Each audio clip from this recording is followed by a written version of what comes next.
Welcome everyone. This is the account with a report for day 420 of the war in Ukraine. Thank you for tuning in. Today was once again a day with a lot of news reported. I have updates on last night's Russian drone attack on Ukraine and the latest air defense system deliveries to Ukraine by Western partners. I also have one article I want to highlight. All other updates are grouped into the usual situation inside Ukraine, the occupied territories, Russia and Belarus, and international developments. Before we start the news though, the flashpoints along the front. Bakhmut.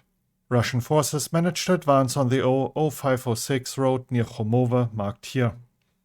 Inside Bakhmut there's little change, however heavy fighting continues. Yesterday, Ukrainian forces managed to retake lost positions in the northern part during a local counteroffensive. According to the commander of the land forces of the Armed Forces of Ukraine, Alexander Syrsky, Russia has concentrated the largest number of forces and equipment in Bakhmut to fulfill the dream of taking the city. He further noted that the Ukrainian defenders restrain Russia's offensive in dynamic battles and inflict significant losses. Avdiivka. Reports suggest that Russian assaults are slowing down, likely due to personnel shortages. No major progress has been made here, and in recent days Russia has lost several positions around Avdiivka. And now for the article I want to point out, titled The Kyiv Independent released its latest investigative stories from Ukraine newsletter with the most prominent investigations of the past week. This week's stories are: Estonia's biggest Ukraine charity conducts audit after board finds Ukrainian recipients suspicious. Ukrainska Pravda finds Ukrainian elite's real estate in Courchevel, spots wanted oligarch on slopes. Behus.info. Pro-Russian lawmakers lives in undeclared mansion. His relatives bought luxury cars during the war. Radio Free Europe, Radio Free Liberty. Teenager caught trying to escape Russia was taken there almost a year ago for 2-month vacation. And to start the news segment, the updates on Russia's latest drone attack. Russian forces attacked Odessa Oblast with drones on the night of April 18th to 19th, with Ukraine's defense forces stating they destroyed 10 of 12 Shahed kamikaze drones. Explosions were reported in Odessa and the region's air defense was active, according to local media. Additionally, 6 drones were neutralized near Zaporizhia and 1 more was shot down on the outskirts of Dnipro. Natalia Humenyuk, chief of the press center of the South Operational Command, stated that the drone attacks intended to locate and neutralize Ukrainian air defense systems. And now for the updates on the latest air defense system deliveries to Ukraine. According to Deputy Minister of Defense, Lieutenant General Alexandre Pavliuk, not only Germany, but also the US and Netherlands have sent their promised Patriot air defense systems to Ukraine. The Air Force spokesman Yuri Inat stated that the country's leadership will decide where the Patriot systems will be deployed, but the focus will be on covering critical infrastructure. He also stated that the Patriot systems will help counter Russian aviation, as it is more important to intercept carriers and not bombs or missiles. Additionally, it was reported that Germany has delivered the second of the 4 promised Iris-T anti-aircraft missile systems to Ukraine around April 16th. A look at all the minor updates out of Ukraine. President Volodymyr Zelensky has arrived in Volyn Oblast to visit the border with Poland and Belarus. Here he held a meeting concerning the equipping and protection of the state border and security situation in the region. Yuri Pohulyayko, the head of the Volyn Oblast military administration, briefed Zelensky on defensive engineering structures and other fortifications that have been implemented to safeguard infrastructure in the region bordering Belarus and Poland. While water levels are slowly receding in rivers in northern Ukraine, by now 21,100 hectares of agricultural land and 1,618 households in Dnipro, Volyn, Rivne, Cherkasy and Poltava regions remain flooded. Ukhrhydroenergo reported declining water levels as well as controlled water discharges on the Dnipro and Dniester rivers continue. According to the Financial Times, Ukraine will plead for urgent shipments of surface-to-air missiles at this week's Ramstein format meeting, fearing that an acute shortage could allow Russia to launch widespread bombing attacks. Ukraine's foreign ministry recalled its ambassador to Minsk following Belarusian President Alexander Lukashenko's meeting with the leader of Russia's proxy administration in occupied Donetsk Oblast. The Ministry of Internal Affairs of Ukraine has launched the web resource potter.net that will provide information about Russia's losses. The website itself is still being set up.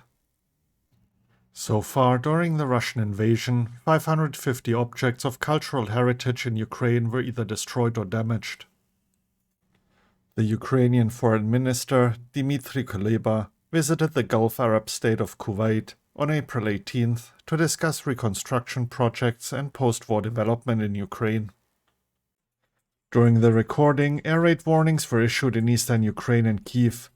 Videos shared on social media are showing explosions in the sky over Kyiv. Next up, the latest regarding the situation in the occupied territories. The deputy of the Kherson Regional Council, Serhiy Khlan, reported that the Russian military has started to mine areas near important infrastructure networks in occupied Nova Kakhovka and Kakhovka in Kherson Oblast. Petro Andriushchenko, advisor to the mayor of Mariupol, reported that Russian tanks have been seen moving through the city towards Novoazovsk. The Russian occupation authorities in the occupied territories of Donetsk and Luhansk oblasts have set up mobile units to force elderly people, in particular those receiving a pension, to obtain Russian passports. Moving on to the news updates from Russia and Belarus. A joint investigation by public broadcasters in Denmark, Norway, Sweden, and Finland has shown that Russian military and civilian ghost ships are moving in the Baltic and North Seas and collecting data for sabotage against wind farms, gas pipelines, and communication cables. Referencing a classified US intelligence report, the Washington Post reported that Russia has released a secret weapon to destroy the SpaceX Starlink satellite in Ukraine. According to available information, Moscow has experimented for months with its Tobol electronic warfare systems in a bid to disrupt Starlink's transmissions in Ukraine. RIA Novosti, citing expert Konstantin Sivkov, reported that several Russian military experts have received parcels with busts similar to the statuette from the Vladlen Tatarsky explosion. Russia is importing computer chips used in the development of weapons through third countries, bypassing Western sanctions. Senior tax and trade officials noted a surge in computer chips and other electronic components being sold to Russia through Armenia, Kazakhstan, and other countries. Dmitry Medvedev, Deputy Secretary of the Security Council of the Russian Federation, has threatened South Korea for considering sending military aid to Ukraine. According to Medvedev, Russia is ready to supply weapons to North Korea should South Korea send weapons to Ukraine. Alexander Bogomaz, governor of Russia's Bryansk Oblast, reported on an alleged UAV attack on an enlistment office by Ukrainian forces. No casualties were reported, but the building was damaged. Inform Napalm, a volunteer project aimed at spreading information about the Russian war against Ukraine, reported that activists and hackers have managed to identify over 150 servicemen from one of the military units of the 960th Assault Air Regiment of Russia. Some Russian school textbooks have removed references to Kyiv in paragraphs about Kievan Rus. The news agency Mediazona has reviewed a few pages of the edited 4th grade textbook The World Around Us for 9 to 10-year-olds and compared them to the 2021 version. And to wrap up the news segment, the international developments. The US Department of Defense announced an additional security assistance package for Ukraine worth $325 million. The package includes more ammunition for HIMARS, 155 and 105 mm artillery shells, anti-armor weapon systems, anti-tank mines, and more than 9 million rounds of small arms ammunition. South Korea might extend its support for Ukraine beyond humanitarian and economic aid if Ukraine suffers another large-scale civilian attack. The UK Cabinet Office Minister Oliver Dowden said in a speech that Russia-aligned hacker groups are seeking to disrupt or destroy the UK's critical infrastructure. Jens Stoltenberg, NATO Secretary-General, said during a speech that Ukraine's Western allies will not abandon their support for Ukraine in the war against Russia, despite the Kremlin's threat to use nuclear weapons. The US Justice Department announced additional charges against 4 Americans and 3 Russians for partaking in a multi-year campaign of harmful foreign influence in the United States, allegedly to further Russian interests. And now for the Intelligence Report segment, starting with the UK Ministry of Defence. Since the start of its full-scale invasion of Ukraine, the Russian state has systematically used information operations as a major element of its strategy. It has cultivated multiple channels and proxies to spread disinformation, the intentional creation and sharing of false or manipulated information. One component of Russia's disinformation is narrative laundering, whereby Russia promotes information from proxies or unverified social media sources, which then permeates to more mainstream or state-run media. This aims to cloud the source of the information, making it easier for the Russian state to distance itself from the message. It then promotes misleading fragments of the narrative while masking its vested interest. Russian state actors present manipulated narratives in both orchestrated and opportunistic ways. Their current priorities almost certainly include discrediting the Ukrainian government and reducing international support for Ukraine. A look at the latest assessment by the Institute for the Study of War. Russian President Vladimir Putin continued to portray himself as a wartime leader in anticipation of a planned Ukrainian counteroffensive during his visit to occupied Kherson and Luhansk oblasts. Putin's visit likely also intended to publicly identify potential scapegoats ahead of the planned Ukrainian counteroffensive. Putin's demonstrative meetings with Teplinsky, Makarovich, and Lapin likely confirmed another change in military command and possibly within the Kremlin's inner circle. Select members of the Club of Angry Patriots are advocating for a revolution in Russia if the Kremlin freezes the war or pursues peace negotiations with Ukraine and the West. Russian Defense Minister Sergei Shoigu and Chinese Defense Minister Li Shangfu met to discuss unspecified strategic partnership and military cooperation in Moscow on April 18th. Russian authorities detained Russian public relations specialist Yaroslav Shirshikov, an associate of detained Wall Street Journal reporter Ivan Gershkovich, in Yekaterinburg on April 18th. The Russian State Duma approved a series of possibly unconstitutional amendments to the Russian Criminal Code on April 18th, aimed at encouraging domestic self-censorship and repressing the Russian public. The Russian Immortal Regiment Central Headquarters announced the cancellation of the annual Immortal Regiment Victory Day March, likely in an effort to reduce public discussions of death in the current conflict. And to wrap up the report, the evening update by the General Staff of Ukraine. During the day, the enemy launched 3 missile and 37 airstrikes, in particular used 12 Shahed 136 UAVs. 10 of them were destroyed by our defenders. In addition, the enemy launched 57 attacks from rocket salvo systems on the positions of our troops and populated areas.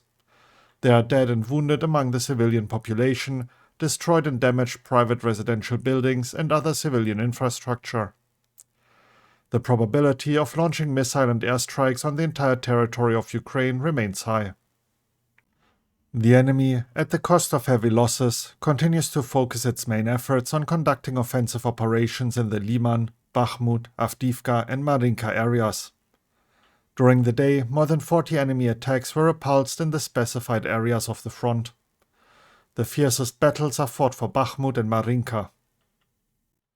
In the Liman direction, the enemy tried to improve the tactical position, and conducted unsuccessful offensive actions in the area of the southern outskirts of the settlement of Kremina.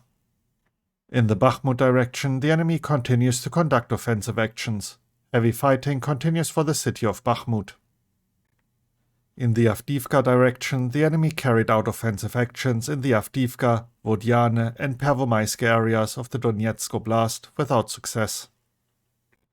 In the Marinka direction, our defenders repelled numerous enemy attacks in the Marinka and Popieda districts of the Donetsk Oblast during the day. In the Shakhtarsk direction, during the day, the enemy unsuccessfully tried to conduct offensive actions in the Voleda area. In the village of Kabichivka, Luhansk Oblast, the order of the Russian occupying so-called authorities was received regarding the deployment of a 40-bed military hospital for the occupiers on the territory of a village house. Russian military doctors are scheduled to arrive at the newly established medical facility of the invaders by the end of the week. The enemy continues to use the civilian population of the temporarily occupied territories for its own purposes, covering itself as a human shield. Thus, in the city of Skadovsk, Kherson Oblast, as of April 18th, the Russian occupiers began to force all collaborators and those who cooperated with them to sign an obligation to prohibit travel outside the district. And with that, the report is finished. If you're interested in any of the articles I mentioned and want to read up on the details, you can find links to them in the description as usual. If you enjoyed the report and found it informative, please consider sharing it with others and giving me a like. Thank you for tuning in and have a great day. You were listening to The Account. Slava Ukraini.